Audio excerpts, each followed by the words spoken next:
मनाचे श्लोक एक चिंतन याच्या तिसऱ्या भागामध्ये आपण ब्राह्ममुहूर्ताचं महत्त्व सांगितलेलं आहे.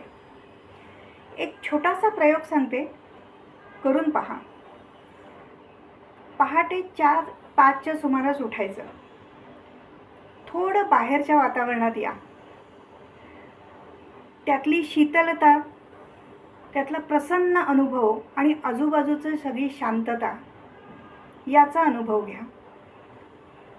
थोडा वेळ तिथेच थांबा. मनात कोणताही विचार आणू नका, फक्त त्या वातावरणाचा अनुभव घ्या. त्यानंतर थोडा वेळ असा गेल्यानंतर तुम्हाला जे काम करायचं आहे त्या कामाचा विचार सुरू करा. त्या कामावरती चिंतन सुरू करा. तुम्हाला लक्षात येईल, खूप नवनवीन कल्पना तुम्हाला सुचतील.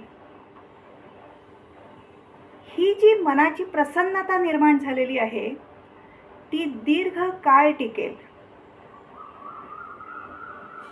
ते जर काम तुमचं शॉर्ट टर्म गोलमध्ये येत असेल तर दिवसाच्या शेवटापर्यंत काम पूर्णही झालं असेल.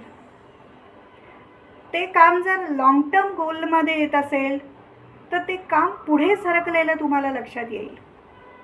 इतकंच नाही तर ह्या कामाचा दर्जासुद्धा खूप सुधारलेला आहे हे तुम्हाला जाणवेल.